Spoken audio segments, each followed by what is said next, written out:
Look, no one wants to wait in long lines to go on attractions at Walt Disney World, and even less people want to pay to skip the lines here at the Walt Disney World Resort, which is why today I'm sharing a hack with you that could save you hundreds. Hey everyone, welcome back to the channel and welcome to Magic Kingdom. Christmas is in the air, we got decorations, we got a tree back there somewhere. Where is it? There it is. And welcome. Welcome to the conversation where we're going to discuss one of my favorite things to do here at the Walt Disney World Resort so I can get on as many attractions as I possibly can without paying anything outside the price of admission, of course. And look, this is something that we have talked about before, but we're talking about it again because I don't want any of you to miss on this little piece of information. No, I want you to have the absolute best chance at having the best vacation possible, and this is one of the ways to do that. Of course, I'm talking about visiting Magic Kingdom on a party day.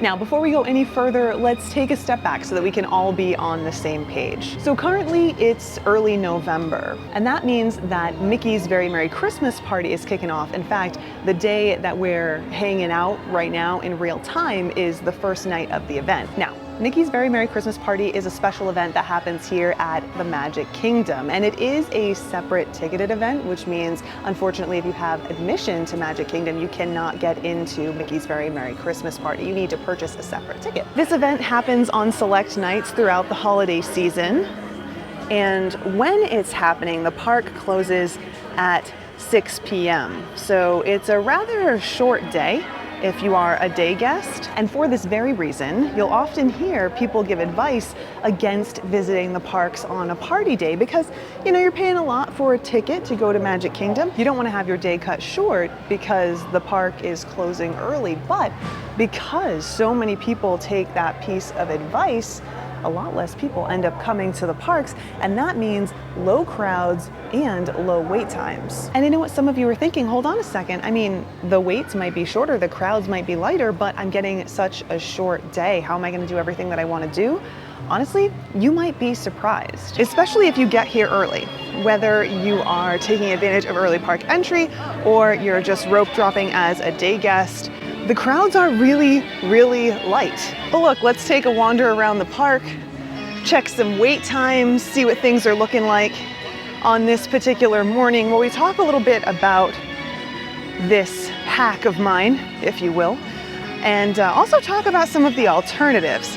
So first and foremost, this is something that works not only during the holiday season, but also works during Halloween as well. I know Halloween is behind us, but if you're thinking about doing a trip next year, maybe you're wanting to take advantage of lower crowds, but you need to travel during a busier time. You definitely don't want to spring for Multi-Pass or Lightning Lane Premier Pass. This is absolutely something that will also work during Mickey's Not So Scary Halloween Party. We talked about it a few months ago when the Halloween party kicked off as well. And we take advantage of this little hack during the Halloween party every single year. Also, just like we do for the Christmas party, works like a charm every time. So that is another little tidbit that you may want to just keep in mind, make note of. By the way, Buzz Lightyear Space Ranger Spin, 5-minute wait. And yeah, you know, maybe factor this into your vacation plans. By the way, if you're thinking about adding this to your vacation plans, whether it's this holiday season or in the future, dates for Mickey's Very Merry Christmas Party as well as other parties are listed in the My Disney Experience app. You can also look up what dates these parties are going to be on the Disney Parks website, and of course, we talk about these events as they come around as well. So even if you're not planning on attending one of these events, having this information can help you plan around it, whether you want to avoid the parks on these days or you think you want to take advantage of the low wait times when there is a party going on. And I'll tell you what, that's exactly what we do. Every single time a party rolls around, we pull out our calendar, we pop all the dates in there, and that way we know when the best time to visit Magic Kingdom is going to be. Now, while we're on the topic of pulling out calendars and marking down dates, I think it's worth mentioning that while the parks are definitely less crowded during party days, they tend to be even more crowded when there isn't a party happening during the party season. And that's something that you definitely want to be aware of. There is a trade-off here, and it's kind of a dramatic one. If you want to visit during a party day, really light crowds, low wait times, but all of those people that didn't visit during a party day are going to be visiting soon after. So expect longer wait times, expect more crowds if you want to avoid the party days and come during a full length day during party season. Now look, this isn't an either or situation. You have more options than just visiting Magic Kingdom on a party day and then going back to your hotel room at 6, or opting for a non-party day and having longer lines and bigger crowds. In fact, there are actually a few options that are available to you if you want to take advantage of Magic Kingdom on a party day, but you don't want the fun to stop at 6. One of those options is to go the route of getting a park hopper, specifically on the day that you plan on visiting Magic Kingdom. You don't have to have a park hopper for your entire trip. Of course, crunch the numbers and see what works best for you and your family. But opting for a park hopper on that Magic Kingdom day is going to give you the ability to go to another park after 6 p.m., which basically means after your day is done at Magic Kingdom, you can head on over to Epcot or Hollywood Studios. Both these parks are open later, so they're going to be your best choice if you're going to spring for a park hopper. Animal Kingdom is a slightly different story. That park tends to close early pretty regularly, so using your park hopper to hop there might not necessarily be the best choice. However, make sure you're checking the hours for that park, because you never know. Sometimes it's open a little bit later and it still might be worth it for you and your family. And then with a park hopper, you can even hop on over to Epcot or Hollywood Studios after that. So if you're looking for more theme park fun, that might be the route that works best for you and your family. Of course, if you don't want to spring for a park hopper, because that does come with additional cost, you can also enjoy some of the other offerings that happen at Walt Disney World outside of the theme parks. Disney Springs is a great option. Of course, the resorts have a ton of activities and dining options that you can take advantage of. Taking advantage of some of the activities outside the theme parks also might be a fantastic option for your family, depending on your wants and needs, of course, because it gives you the opportunity to still stay active, do some stuff, have fun, but get away from the crowds, decompress a little bit, de-stress a little bit, and especially if you're traveling during the holiday season, that can be really helpful. Next up, we're going to talk about why you might want to consider going this route, but before we do, quick note, Space Mountain is a 10-minute wait. We'll check in on Tron here in a second, but okay, so outside of having lower wait times and less crowds, why might you consider going this route? Well, first and foremost, in my opinion at least, and I know some of you out there are going to agree with me, the cost of the alternatives. See, just like theme parks around the country and around the world, Walt Disney World does have a skip the line service available here, but it does come at an additional cost. By the way, I don't know if you can see it, but that's a 40-minute standby queue for Tron. At the time of recording today, November, what is it, the 8th, 2024, that includes 3 separate products, I suppose you could say. We have Lightning Lane Single Pass, Multi-Pass, and Premier Pass. For those of you who aren't up to speed on all of this, Single Pass is available for only select attractions. You have to pay per person to ride that one attraction only. Multi-Pass is exactly what it sounds like. It's a skip the line service that you pay for per person, but instead of being able to ride only one attraction, you can ride any number of attractions. Multi-Pass is a little more complicated than some of the other options in that you do need to select attractions in advance using the My Disney Experience app. We've talked about this before, so I'm not going to get into it again, but it can be difficult. A lot of people do struggle with multi-pass selections, though a lot of people, they've got the hang of it and it works for them. Finally, we have the newest product. This is called Lightning Lane Premier Pass. It is the most expensive product, the most expensive skip the line product, I should say, available here at the Walt Disney World Resort. And this one is like a couple $100 per person per day, but all you have to do is scan and go. You don't have to select anything. You don't have to, choose any wait times or anything, and you can get on every attraction that offers Lightning Lane once during the day of purchase. Now, we've talked a little bit about this before in the past as well. We haven't tried it ourselves because currently it is only rolled out to guests staying at deluxe resorts, and we don't currently have a deluxe resort reservation in the immediate future, but soon we'll have to decide if this is something that we're going to give a go. One way or another, though, all of these skip the line services do come at an additional cost, and that is on top of your park ticket. Even the Lightning Lane Premier Pass, which can cost up to like $450 here at Magic Kingdom, that is on top of your park ticket. So that adds up really, really quick. Though, again, multi-pass and single pass are a bit more affordable, but they're also less product. You know, you're not quite getting the same thing. By the way, 5 minutes for Barnstormer back there. But you know, if you're one of the many families who's trying to cut corners, cut costs, and stick within a budget for your Disney vacation, these skip the line services can add up really, really quickly and take a huge chunk out of your budget. And that might make options like this one really helpful. You know, the other day we were just talking about something like this. I had mentioned that, yeah, visiting during the holiday season, it's peak season, which means it's more crowded and more expensive. But it's also the only time available for some of you to travel. So having options that allow you to cut corners and save money can be really vital. And this is one of those options. By the way, I just noticed as we were walking through here, there's a face painting booth back here now. I feel like that's new. Well, the booth isn't new, but I think this is the first time I've seen it open. It's pretty cool. Have you guys ever gotten your face painted at the parks? I've always wanted to do it. Maybe I'll add that to the list of things to do. But look, there are so many other great reasons to come to the parks on a party day.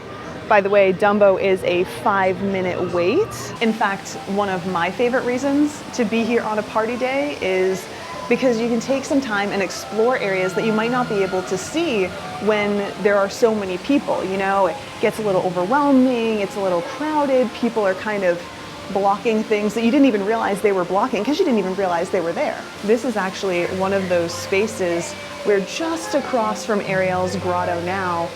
And there are so many cool things to see in here that I'm sure so many of you have passed right by. I love this place. But again, you may have missed it. In fact, I'm almost positive that the Boo Crew has not been back here, and I forgot to tell my dad about it when we were here exploring Tom Sawyer Island. So if you're watching Boo Crew, come check this place out. 5 minutes for The Little Mermaid. Also, while I'm thinking about it and heading toward Gaston's Tavern, though we're not going to get anything today, attraction queues aren't the only thing that will be shorter. You also won't have to wait as long to get food. So if you had a lot of things on your must-try list, coming during a party day might be a great option as well. Let's check on some more wait times, though. When we come around this corner, we'll be able to see Mine Train, and of course, we do have the Many Adventures of Winnie the Pooh. That tends to get a longer wait as well. So let's see what we're working with here. As you can see, very light crowds today. Of course, it will get a little bit busier later in the day. 25 minutes. 25-minute standby wait for Mine Train right now. Did just check in on Winnie the Pooh. Unfortunately, it's currently down, so out of luck there, but let's keep making our way around. And also, I do want to touch on that comment that I just made about how it will get crowded a little bit later in the day. Now, as is often the case, oh, by the way, Peter Pan's flight is a 45-minute wait. As we make our way through the day, there will be more people who make their way into the parks, so it will get more crowded as we go. 5 minutes for It's a Small World, which is pretty standard stuff, no matter when you're visiting, you know. People like to get to the parks a little bit later in the day. They're on vacation, they want to sleep in. But especially on party days, as we wrap the day up, you know, a couple hours before the park closes to day guests, things tend to get a bit more crowded because that's when party guests can come in ahead of the party. I want to say it's around 4 o'clock, if memory serves me right, that they can make their way into the park. So they do get a few extra hours ahead of the party to enjoy things, get themselves situated, and that makes things a little bit tighter around that time. That's honestly one of the reasons I think you should try and get here early on a party day, not only so you can soak up as much of the park as you can, but crowds, again, are going to be much lighter in the morning. Even so, with the people starting to make their way into the parks a little later in the day, it's still much less crowded than it would be on a regular day. So this isn't going to be one of those things where if you don't show up for early park entry or rope drop, you're not going to be able to take advantage of the shorter lines or the less crowded environment. No, but I will say that to get the most out of your day, I mean, why not show up as early as you can manage? That's probably going to be the best case scenario. I definitely would avoid right at the end of the day. You know, there are plenty of times when closing out the park is the best choice, but a party day isn't really one of them. Now, another great reason to visit on a party day, which I just overheard a mom telling her little one about, is that because the wait times are so low, we have the ability to ride attractions multiple times, sometimes multiple times in a row. I thought that that was such an interesting point, and I just wanted to share it with you guys. Now, we did just pass by Big Thunder. There it is in the background, 15-minute wait for that one, which is a great example of a more thrilling attraction that you could just go on back to back, you know, if you were feeling adventurous. Tiana's Bayou Adventure, as a reminder, does not have a standby wait currently, so you will need to do the virtual queue or go ahead and get one of the Lightning Lane options if you do want to ride that one, even if it is a party day. So just make sure you take note of that before you visit. Now, like I said, this is something that we do all the time. We're always taking advantage of party days here at Magic Kingdom for all the reasons that I shared with you today. It's a great way to save money, time, experience the park with less people, and get a chance to enjoy things without being pressured by the crowds, which sometimes happens, even to us. You know, you get swept up in the flow and then you pass by something that you wanted to do or try or see. And look, because we do this so often and have been doing it for years, I feel pretty confident in giving you this piece of advice. I know that it works. And so that's why I think that you should give it a try if visiting a less crowded park and riding more attractions without having to wait as long seems fun to you. But look, before we go, I want to share some of the wait times later in the day with you because, of course, we're checking things out this morning, but here's what it looks like around 1 o'clock, you know, for those of you who want to have a little bit more of a late start. I mean, it's not too bad, at least not in my opinion, but let me know what your thoughts are. Would you consider visiting Magic Kingdom on a party day? Have you ever done it before? Is this something that you would plan into your next Disney vacation? Tell me all about it in a comment down below. Also, let me know what attraction you would ride back to back here at Magic Kingdom if you could. I think for me, you know, assuming that I could handle it physically, that is, it would probably be Space Mountain. I would definitely need a trip to a chiropractor afterwards, but it would be a blast. But anyway, I think that's all for now, guys. Thanks so much for hanging out with me. I hope that you had a great time, and I look forward to seeing you guys in the next one. Until then, bye.